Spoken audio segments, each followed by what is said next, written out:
Welcome to the first edition of Helios Horizons, episode one. And this is just a way of introduction into this spaces, which we'll also be putting live on Spotify, iTunes, and all that stuff. We'll be getting on industry leaders and so forth. But for this first time, we decided maybe just to do a nice and easy breezy episode one, just kind of get people involved and start kind of getting ourselves towards something that's consistent every Wednesday, and hopefully we grow over time and get some really good guests through the door. We already have some lined up, but yeah. So to kick off, I'm Kevin Lydon, the one of the co-founders of Helios Staking, and yeah, it's been my mission to generally bring financial inclusion to the people around me, and to do that organically, and to kind of let people find us.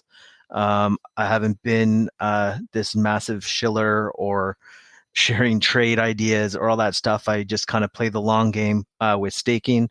We stake for both eGold and INJ, Injective, and Multiverse X. And we've been lucky. We've got a great community around us, and some loyal followers, and um, we are where we are now, right? And so it's great. And I think now we've kind of decided it's time to maybe spread our wings a bit more, and start doing some more consistent education materials. And with Lucas recently coming on board, and John as well being there on the marketing side, we have a chance now to start doing a lot more. And we have some really cool things lined up. We have an event we're working on that's coming in September, that you're going to hear more about over the next couple weeks. This is kind of a first time anyone's done anything like this. There are some examples of it out there, but I think we have a bit of a different angle. So that's about all I can tell you about that for now.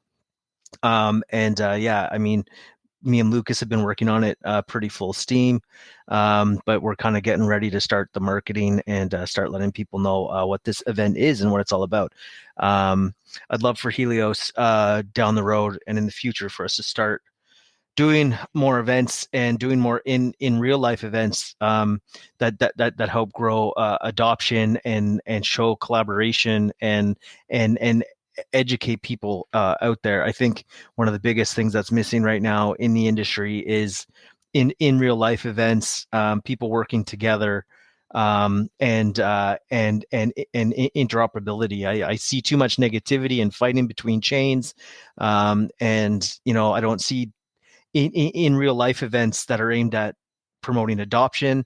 They're all just, pardon my French, circle jerks.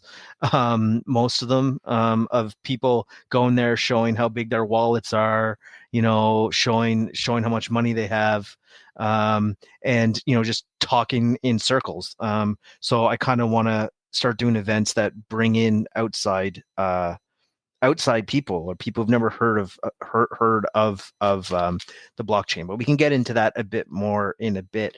I'm going to toss the old ball over to Lucas, and have Lucas introduce himself, and explain a little bit more about his role and how he fits into this mission. And then we'll get John to do the same thing, and then we'll just start chatting. Oh, and a reminder, there are two Vapor NFTs up for grab for anyone who's here listening today. So we'll announce that probably tomorrow morning, or maybe shortly after this Spaces. It's a bit late here in Europe, so yeah, we'll see. Thanks, Kevin. Yeah, very excited to be here. Been in this space for a bit now, kind of came into the blockchain space a little bit sideways. Traditionally, was more in sort of the entertainment and arts industry. Then discovered the blockchain and have been passionate about similar things, I think, that Kevin has been, and always cared about this financial inclusion as a concept. And really, when I found blockchain and and learned more about Bitcoin initially, and then other ecosystems, really became very intrigued on how this technology can sort of democratize the financial markets. And yeah, so I found a home at Helios a few months ago. And ever since, we've been working on quite a few initiatives, I think, that can kind of further these goals of financial inclusion and bringing education to people that might not be familiar with what blockchain is, what blockchain can do, um, and then inviting them to try out the space and inviting them to dive into it more.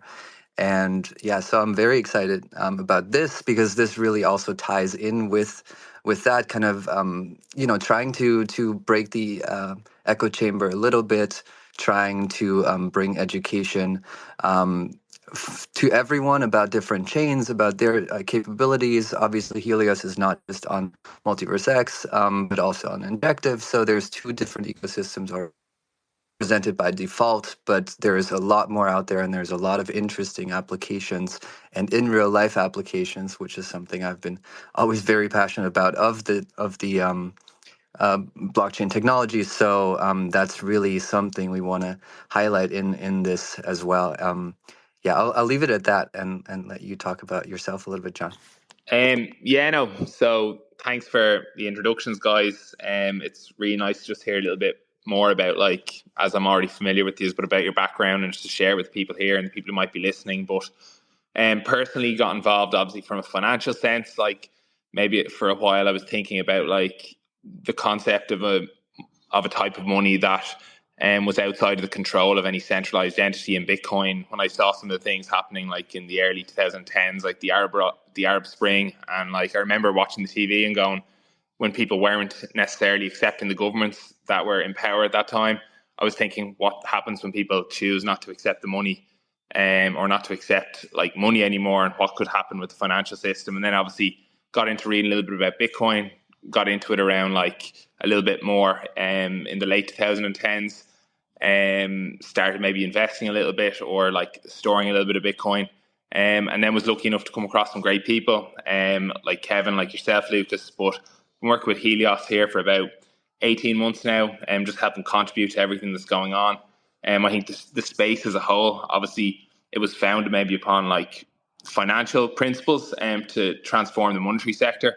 But I think the principles of like Web3 and blockchain transcend simply the financial sector, and the transparency has the ability to revolutionize, and a number of industries, or almost every industry, has the ability to reach almost every industry, and transform it a little bit.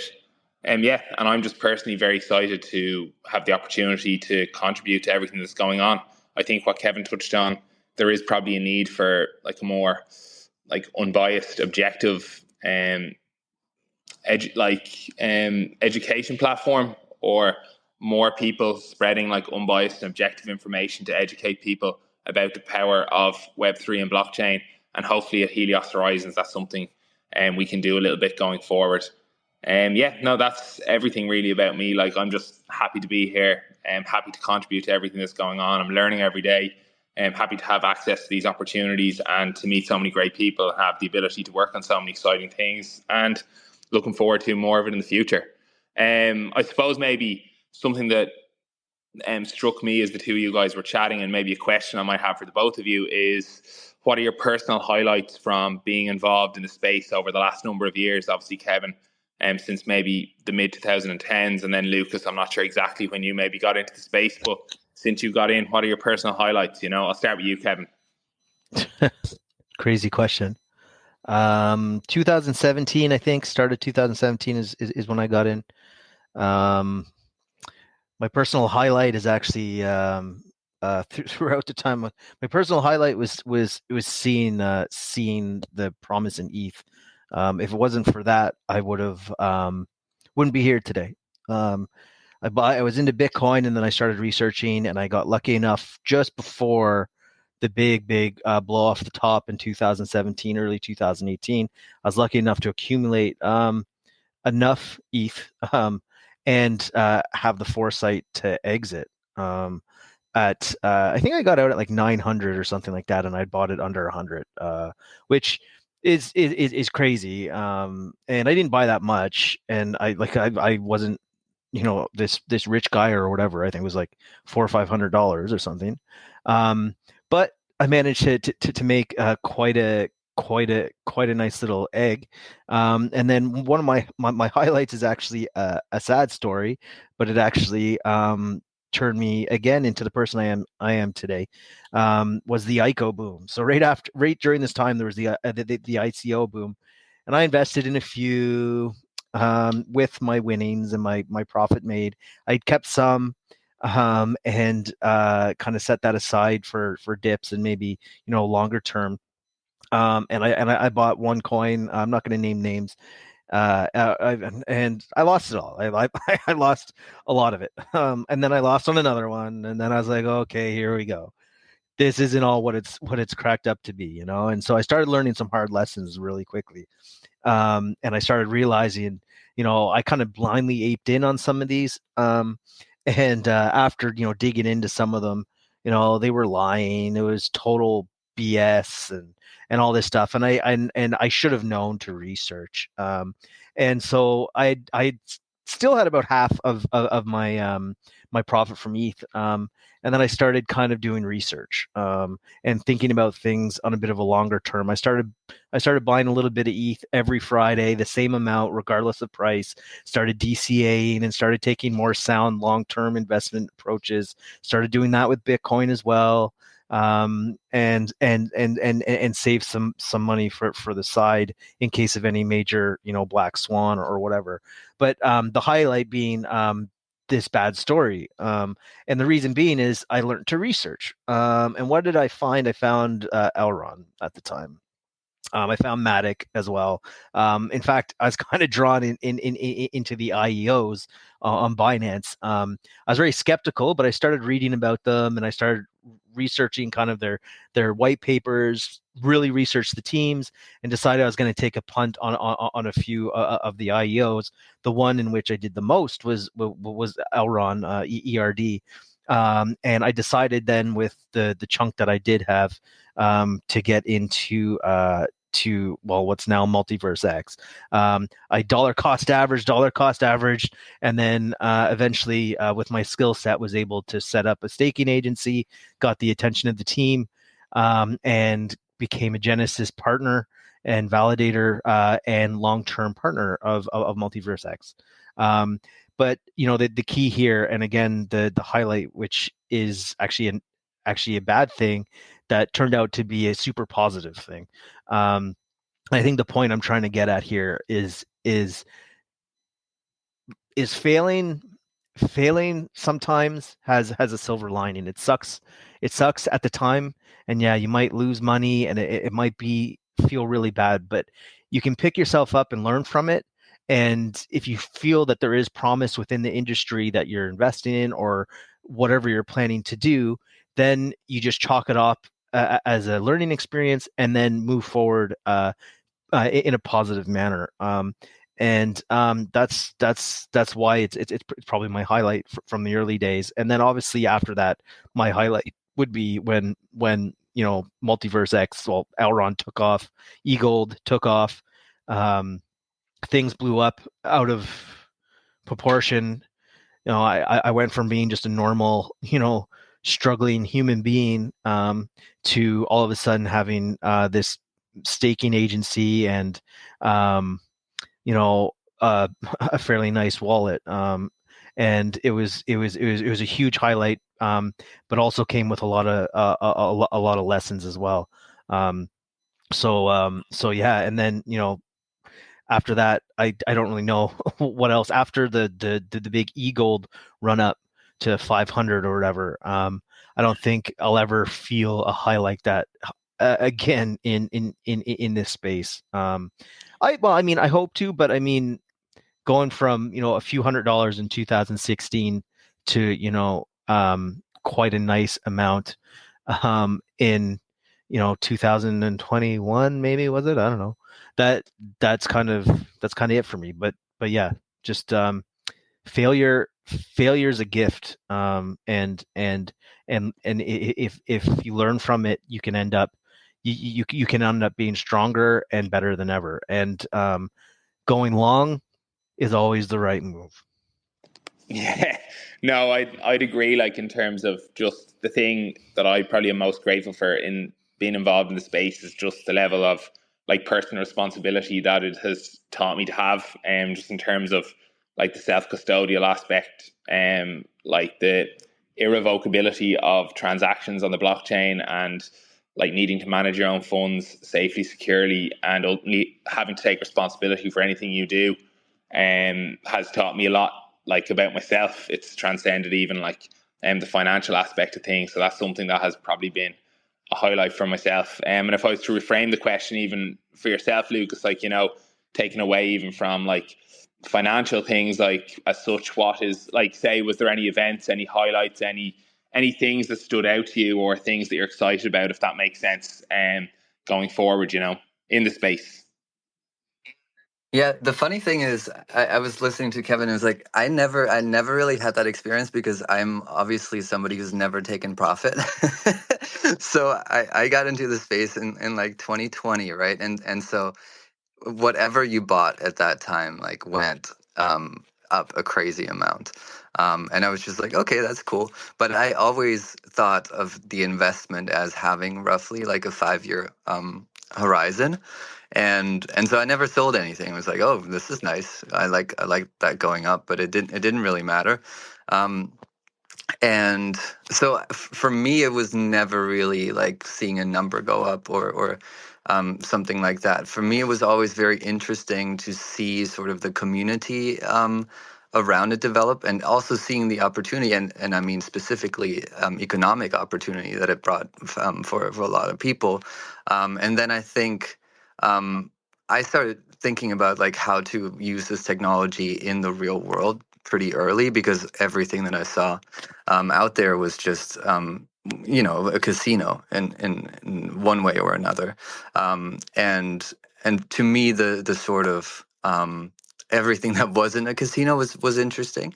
Although of course I am a poker player, so the casino is also very interesting to me. You pretend Um, to be a poker player, sir. So I just throw that in there. I lose money in crypto and in poker, so I'm certainly, You're consistent. You're I consistent. exactly. Um, but so for me, the highlight would have been when a few people maybe know here. I started a company called On Chain Smokers, which was really taking the blockchain technology and using it in the real world for something that made sense. In this case, a membership program. So transferring. Not having to deal with entities that you go through, having to give up all your private information, and really being able to interact with consumers on a very different level than you usually would as a business, kind of directly. And so I think for me, the highlight was launching that, and we had 3 pretty crazy days at the first business where we launched it at, signing up like 1,000 people to the blockchain, that most of them, like 90+% easily, had never interacted with a crypto wallet before, and had never really wanted to interact with it either, because all they heard about it was bad things. And yeah, changing that perspective, and really being able to talk to all of these people, and then seeing how that yeah, changed these people's perspectives, and how it really like helps them in their day-to-day lives. Like, we have 500 people using the technology every day to this day. And yeah, I think that to me is probably the highlight. And then we did some more events that kind of built on top of this experience, but that would I be have it for another me. highlight. It was the OCS event. That was actually really good. I got to go there. I met Cornish there, actually. What's up? I see you there. And it was actually really, really good. It was the first time I actually got to see people using, these people who signed up, basically this OCS customer appreciation party that one of their the founding shop threw. Anyone who had an NFT got to come to this party, or any customer as well. And so I remember going there, and I walked up to the gate, and they're like, "Oh, do you have X Portal open? I need to can you scan this QR code?" I'm like, "No way."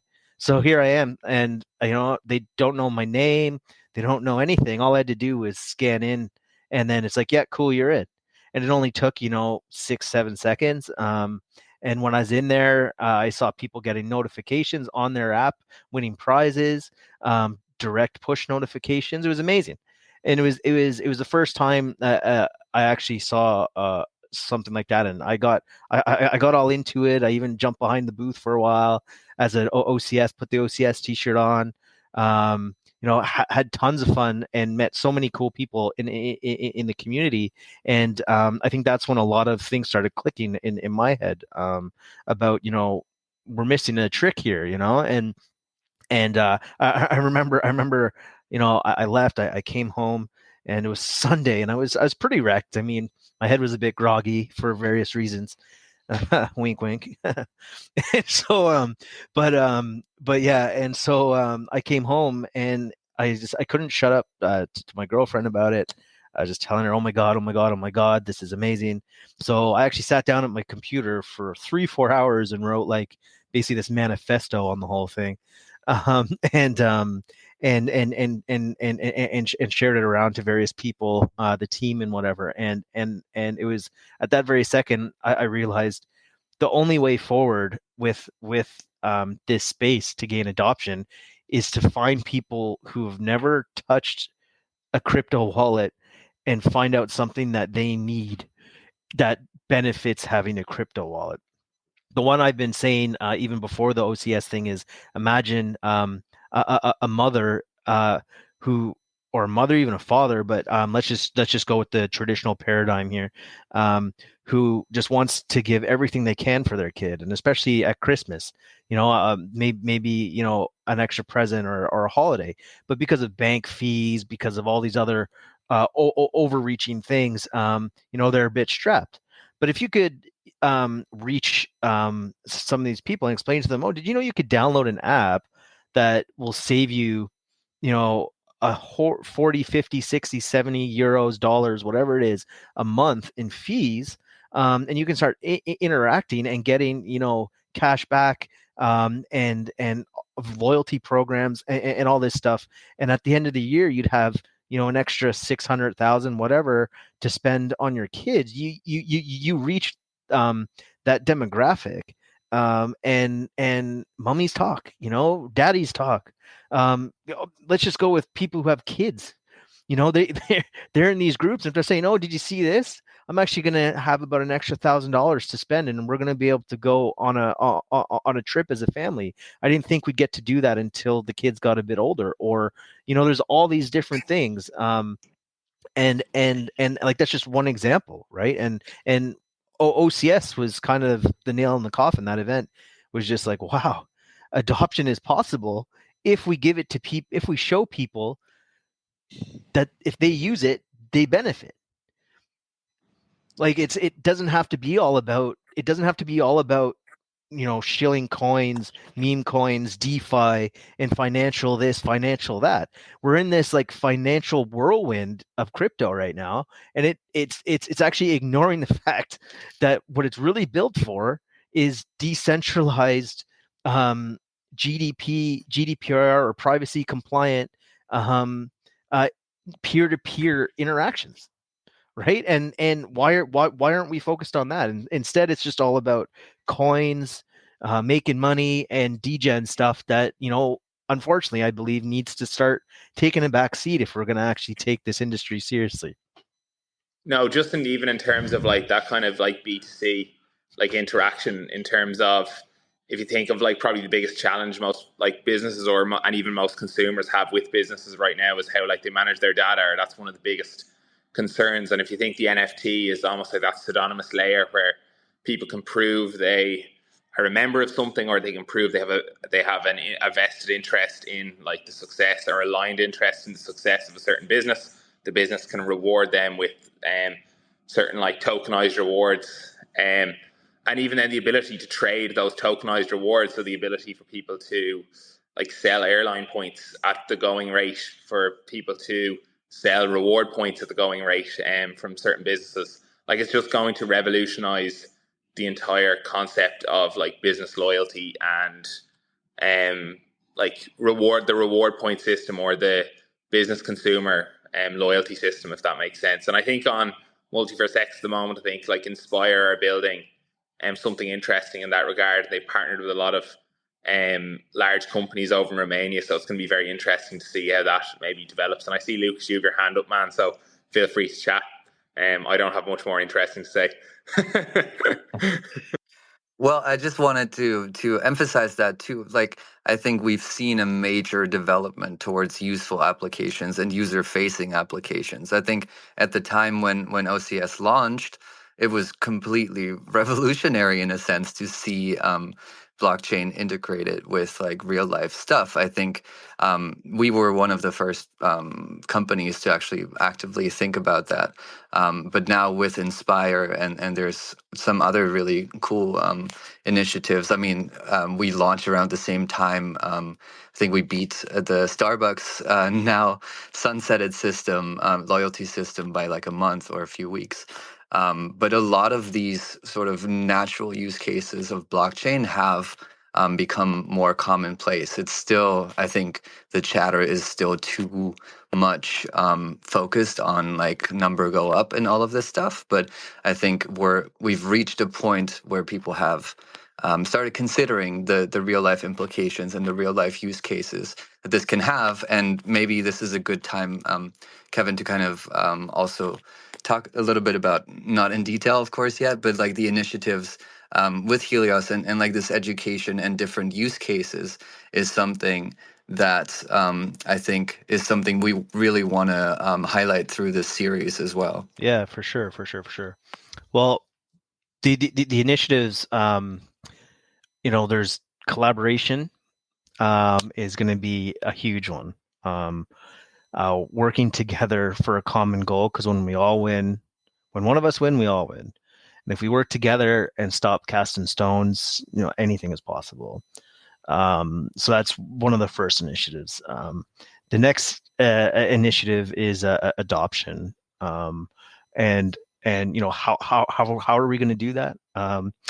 I've thrown around the idea. Now, this isn't the event I've been talking about earlier, but I've thrown around the idea of kind of doing our own event that has a NFT ticketing system, where there's someone fairly famous as a DJ or a band or whatever, whereby it requires outside people to download, maybe X Portal or something on other chains as well. We won't go chain agnostic.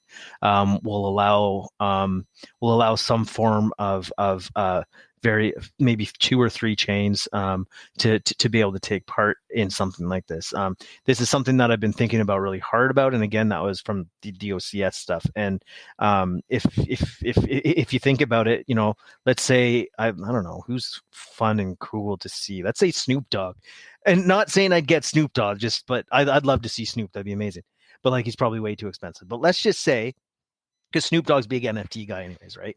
So let's just say, for all intents and purposes, it's not going to happen. This this is not event advice, and NEA. But let's just say I booked, or Helios booked, Snoop here in Amsterdam, with with Willie Nelson. Let's just go for it.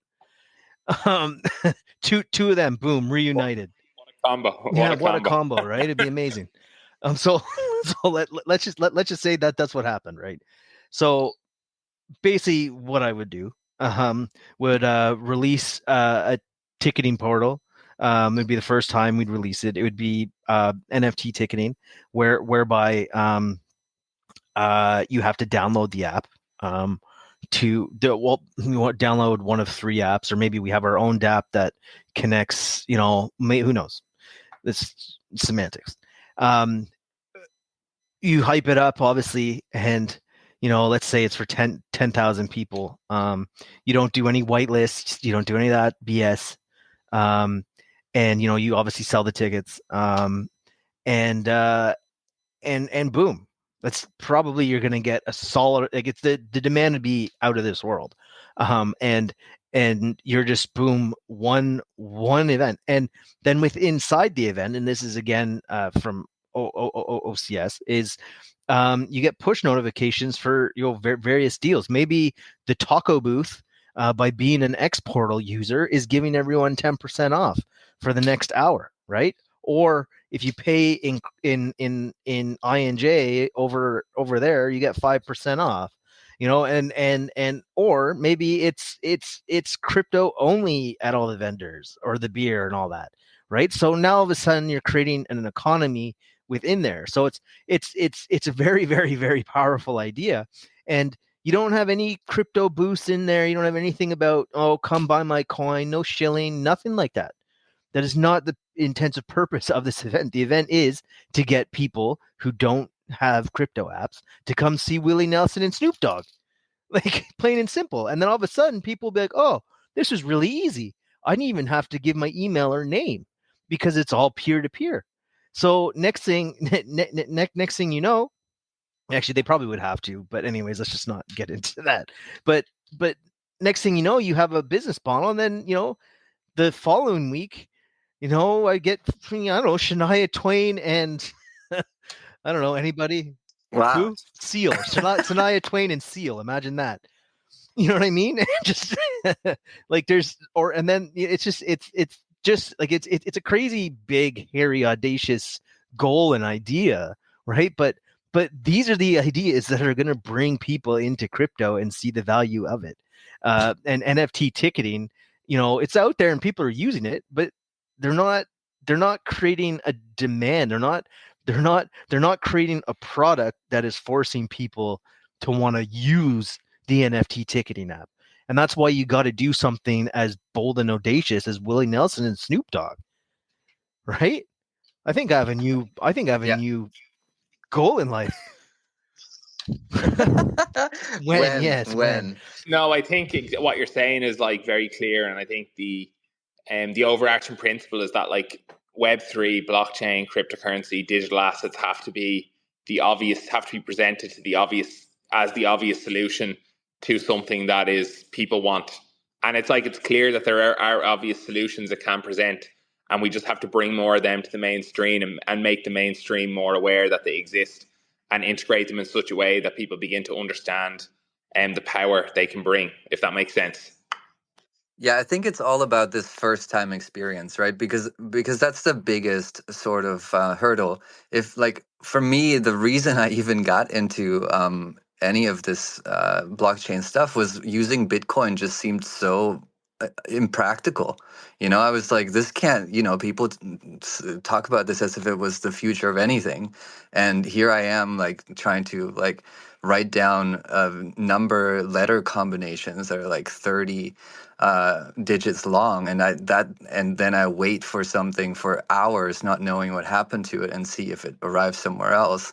That can, that it's impossible for anybody to think about this as future technology, right?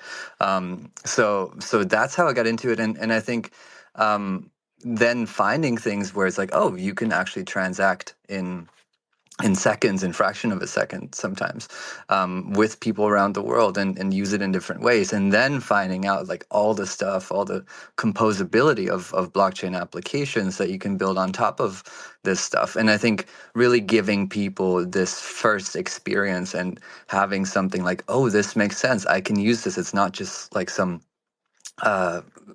speculative thing. This is something that I can use, that benefits me directly, and it's about giving that first experience. And I think, yeah, Kevin, what you're speaking to there is really like, what is that draw, and how can we kind of drive education through these real life initiatives to give people a first touch point.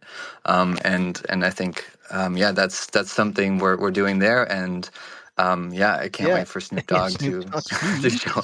But abstract layers are coming, or they're already here, right? And so what an abstract layer is, to all of you out there, an abstract layer is when you log into something, you don't really know the ins and outs. It's kind of like Outlook when you send something on, which Outlook is so outdated. I can't believe I haven't used that as an example. But let's say Outlook or whatever. And so that's an abstract layer because you don't know what's going on in the background to send your emails. But you're using something that allows you to send and receive emails, right? And so what Lukas was getting at is, Bitcoin cumbersome, ETH, cumbersome, seed phrases cumbersome, necessary, but now even on MVX and INJ and I think Sol, even you can log in now with Twitter, Google, and all this stuff. And there's actually chains in the works, Burnt being one of them, Zion, that are strictly abstract layers. So you won't even know you're using the blockchain. And this is paramount into the growth of blockchain. While all of us degens and all of us pre-adoption people, we have the know-how, or some of us do, on shots fired, and on how to self custody, how to use this stuff, and how to be a bit more tech savvy. But the fact is, and it's a hard truth, a lot of people aren't. I mean, just go look at the community chats, look at trader chats, look at Twitter. People are always getting drained. People are always losing seed phrases and blah blah blah blah blah. MVX with the Guardian, so far ahead. I use it myself, and I was so pumped when Guardian came out, because even if I lose my seed phrase now, there's absolutely no way anyone's going to be able to do anything, right? And that to me is huge. And now with Google logins, Twitter logins, and all this other kind of stuff, and with abstract layers, you will actually be your hardware device will actually be encrypted. You'll be able to download a seed phrase, but that hardware device will then be forever bound to your encryption. So it's kind of just it's almost as secure, if not more so. And so with this stuff coming, the next big adoption wave is going to come, because people are going to be using websites that and will not even know that they're using crypto by that point. And that's kind of what an NFT ticketing company should be looking to do. You don't really want them to even know that they're using it, right? And even though they are, it's they are using it. And maybe if you can get people in the door through the abstract layer and say, hey, did you know that if you own eGold and pay an eGold, we'll give you 15% off, and then just click this button on the dApp to enable purchasing of eGold. And then you start educating people on how to learn the financial system behind all this, right? The financial system is great, and of course, same with the internet. It was all about money, and porn. Let's just say porn was the big thing right there. But it was actually the big thing that ignited the internet, was being able to take credit cards over the phone through the internet or something like that. It was over the internet, yeah, but it was through it was through a phone line or something. It was crazy. There's this whole group of guys who did it, and it was for porn. And let's be fair. But that online payment thing is what really kicked off the internet. Amazon, and all this sort of stuff. So yes, crypto's kicked off because it makes people money. It does payments. We're building the financial background of it all. But like I've been kind of saying as a theme throughout this whole thing, when does it end, right? How many meme coins can we have? How many pump and dumps can there be? How many more rugs can there be? It's kind of it's kind of time to mature a little and start looking towards adopting people into a system that provides value at all levels of your life and not just financially. And I think maybe the integration of like real world assets and the tokenization of real world assets on chain is probably a step in the right direction on that. I know like Injective have done good work in that regard, but then it probably is going to go a step further in terms of, let's say, so probably there's currently real world assets that are not able to be represented on chain because there's like maybe geographical restrictions around the implementation of it. So things like houses, things like cars, land, property, all these sorts of things that maybe don't currently have the ability or are not recognized when they're represented on chain. And I think probably the whole meme, to me anyway, a little bit, in my uneducated opinion, like the whole meme coin craze is simply just, or these sorts of movements that occur, obviously they're really fun at a certain moment, but it's probably just filling a gap where people have a thirst for like transacting the value in this way, and being able to maybe buy and sell things. They have this value they've accumulated in these assets, but there are not enough assets yet represented on chain of actual tangible value that is filling the demand for like the market, if that makes sense. And I think the second thing, maybe to touch on what you were chatting about, Kevin, in terms of the abstraction layer, and I think another big thing is going to be the interoperability coming up in the next few months or in the next few years. So I think the last 2-3 years, even since I maybe got into the space, like interoperability or moving funds between chains is often a cumbersome experience, but it's getting a lot like more efficient. You see MVX integrating Axelar, and you've got Wormhole that are doing great work. You got Entangle that were recently integrated Multiverse X as well, or are being integrated Multiverse X, in terms of offering interoperability opportunities. I think very similar to the comparison that you made between, let's say, Outlook, and how people don't necessarily care like what's going on under the hood with Outlook, or what UX or UI they're sending their email to. They just want to know they're sending an email and somebody gets it. It's going to become far less about like where something is built and far more about what is being built, because the liquidity avenues are just going to be far more open and transparent and free. And similarly to how maybe the globalization of like maybe the world economy opened up new like compounding opportunities for growth on a like global level. Like I think the interoperability and like linking between and making easier bridges and links between blockchains is going to amplify all the value and the liquidity on all chains, and it will be far easier for maybe builders to like get the attention for their project that it deserves, or for the project to authentically receive the demand that it deserves, because there won't be as many obstacles or barriers to entry, and it will be far less about luck, and it'll be just far more about like the core offering of the thing, because it will be able to be accessed from anywhere. If that made sense. I want the thing. I want the thing, John. I want the thing. I want the thing. So I think we have 15 minutes. If anyone else wants to say anything, now's your time. You can raise your hand. You can ask a question. You can go on a rant. I think this first episode is again just an introduction and just a chat. We're going to be getting some really cool guests on in the future. We'll be releasing some of our plans and all that sort of stuff. But we also are a community, and we want to work together. And if there's anybody out there who wants to put their stamp on this first episode, just throw your hand up or request to speak, and you can go ahead. So yeah.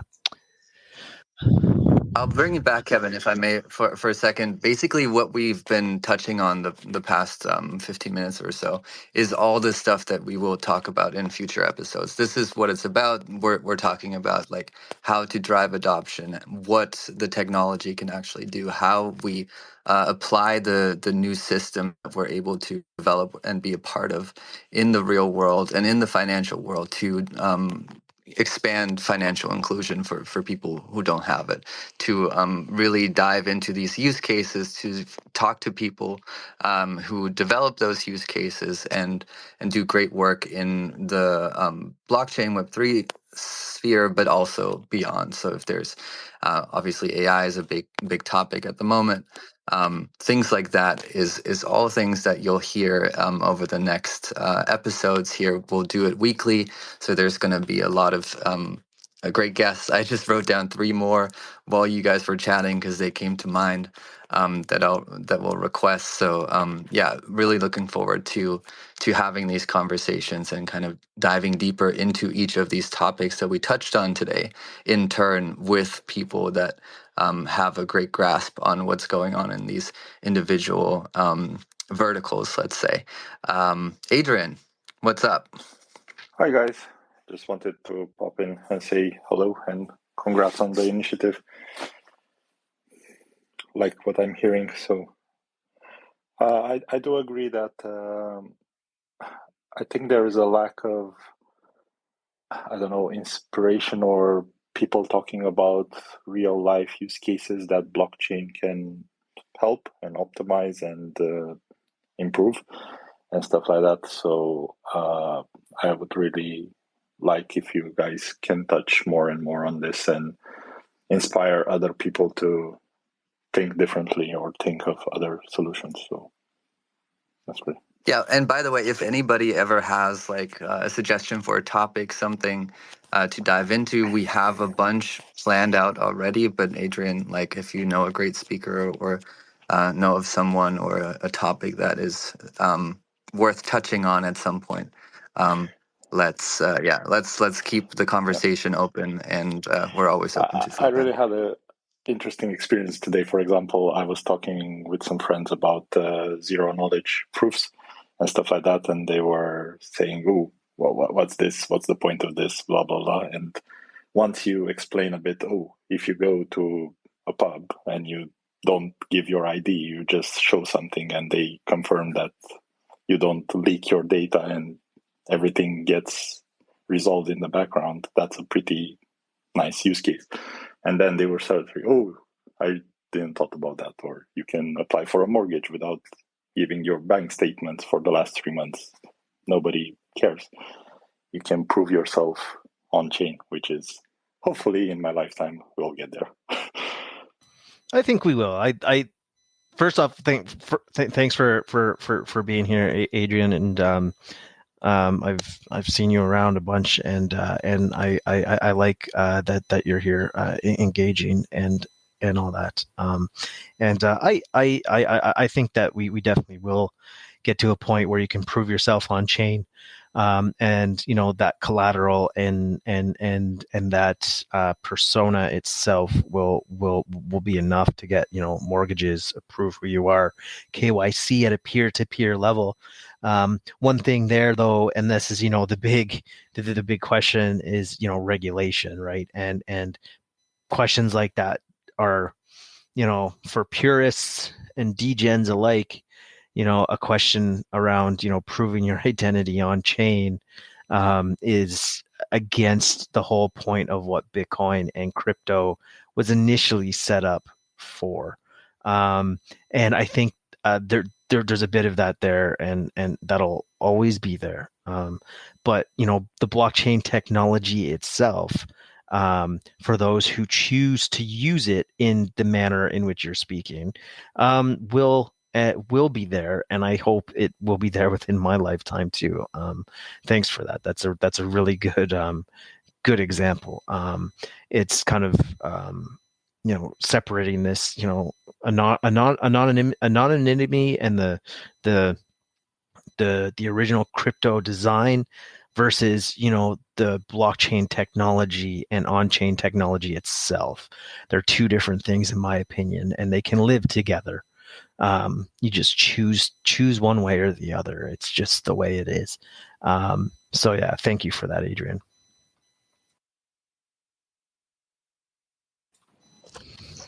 No, sweet, thank you.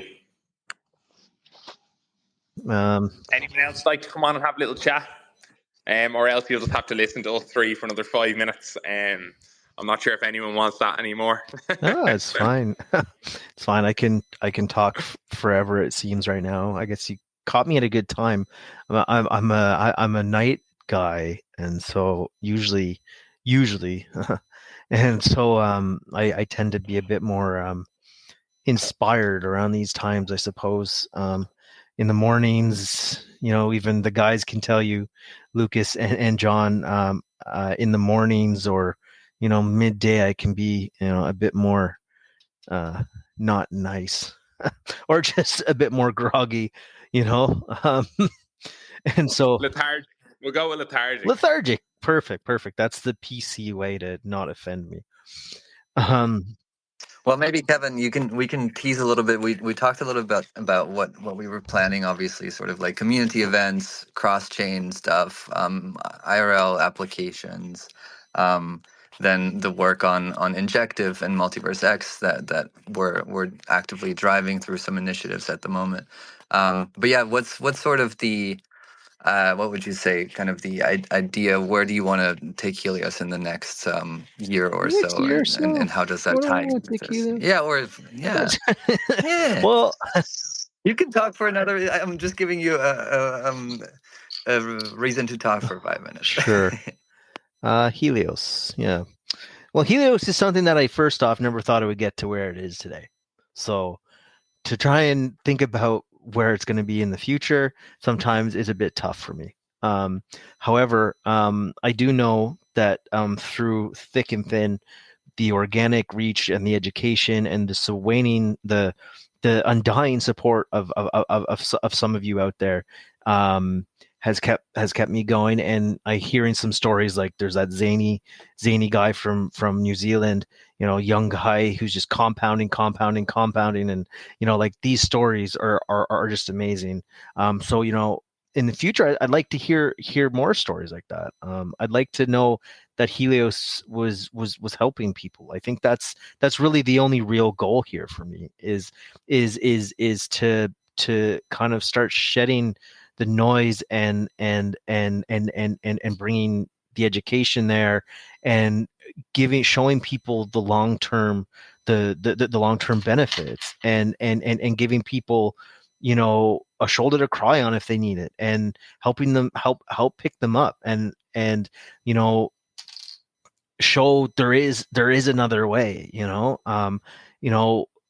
with my ego in check. I don't care about the money anymore. It doesn't it like and I'm lucky to have that. I'm very lucky, and I thank myself every single day. Oh, not myself.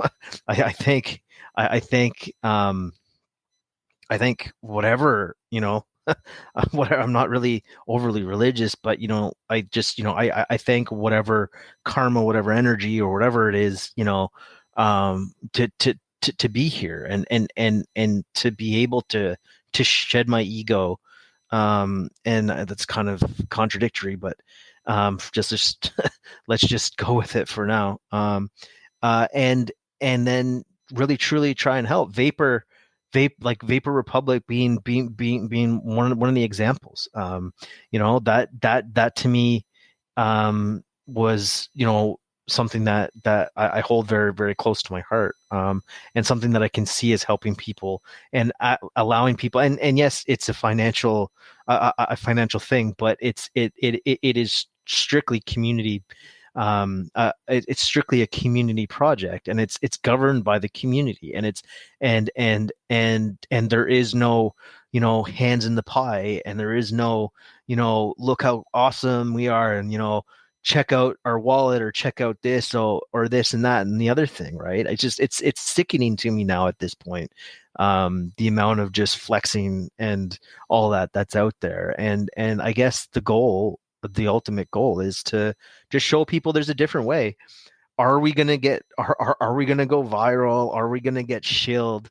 Are we gonna oh, check this guy out, he's the next best thing? I doubt it, because no one likes the the true the true the true empathetic story. Everyone wants to hear about how much money everybody makes. Who wants to roll in my Bugatti? You know what I mean? Oh, check out my new mansion. Check out my new watch. Check out my boat. Check all this out. You know what I mean? Like, and those are the people who get all the clout, which makes no sense. Because at the end of the day, half those people they're just lying. They're totally full of shit. They they they they say they got in at certain times, and they're just out there engagement farming, and the herd will always follow that. But if people like Zany, I got to give a shout out to Rico. He's been around since the beginning. Thank you, Rico. And I really look forward to meeting you, Techie as well. Adrian, you've been around a lot of you. You're all here. And the more of us, John and Lucas, obviously, I guess I can't really forget to mention Mark, who was here a minute ago, but my co-founder, and one of my best friends, who I've known since I was like 4 or 5 years old. But that's the sort of thing that I just want to keep going, getting more and more people aware of that. You can go long, you can find sound investments, you can find people who are actually looking out for you and who are transparent when bad things happen. Nothing's always going to be good. It's important that you just tell the truth and don't try and frame something like it was meant to be that way. And so I think that's probably it, is just getting more people through the door, and more people. And if it takes one at a time, and if it's, organic, which it's been, if that's what it takes, that's what it takes. And like I said, will we blow up? Will we become this like next best thing? In some ways, I don't want it, because I don't think I could handle the fame or I couldn't handle that amount of stuff. And who knows? Like, I doubt it would change me at this point, but people have done crazier things, so there's that always to think of. But at the same time, if we get other people doing it, or even just getting other people following this model and creating little small pockets of groups like this, which they're out there. There's definitely more of us out there.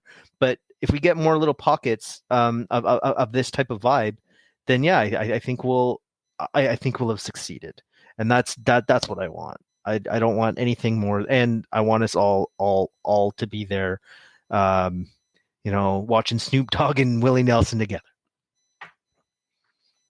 No, 100%. I think like for everyone knowing like why they're doing what they're doing on a personal level, and not like needing to compare themselves to other people to justify the value of like their actions. And I think like there's a old saying, like, comparison is the thief of joy. And I think even what I touched on earlier for myself, like the whole personal responsibility piece ties in well with that. And I just feel all the things you're talking about, like over the last few years, just trying to put one foot in front of the other, move forward. Obviously the block, like this sort of space, you get into it from a financial sense, but like when you learn to take responsibility for yourself in one sense, you begin to learn to take more responsibility for yourself in other senses, and it kind of like bleeds out to other areas. So I think that's like one of the things I'm most grateful for being around, as well. Cool. So I guess we'll just end it there. Lucas, do you want to say anything, and then I'll close up? Yeah, I mean, I'll just emphasize that I think having this counterweight and providing like non-hyped education and something that doesn't quite buy into this showing off of riches and bling culture that I think is very, very prevalent and very toxic in many ways is something that we've always, like the three of us here on stage, Adrian, I include you, the four of us here on stage always cared about. And I think that's very important. And I think, again, this is sort of also what will bring in the non-degens into this space through real applications of the technology, through dependable investments, through non-degen plays that just can be trusted, and teams that can be trusted. So I think I'm looking forward to having a lot of these conversations with people that have a similar mindset and are doing really useful things for people. And yeah, that's what I'm looking forward to with Great. this series. All right, so I'm just going to close up. Okay, so thank you for everyone for attending our first ever episode of Helios Horizons. It's been a slice. I can't thank the community enough for your undying support, and thanks for those of you who engaged on the Twitter feed, and for Adrian coming to speak, because there's only one of you. I'm not going to say all of you who spoke. I'd like to thank John and Lucas as well for working in the background on this concept. Look forward to next week where we'll have a guest speaker on from Injective, I believe. More info on that to come. And the following episodes where we'll be releasing some more information on some of these things we've been talking about. So that's exciting. Look out tomorrow. We'll just post something and we'll announce the 2 winners of the Vapor Public NFTs for anyone who listened. And yeah, I don't know what else to say other than thanks so much again for being here and on episode 1. And this is only the beginning. So yeah, I'm gonna hang up now and say goodbye. Goodbye. Bye, We're bye early. everyone. Mind yourselves. Have Talk a good soon. evening.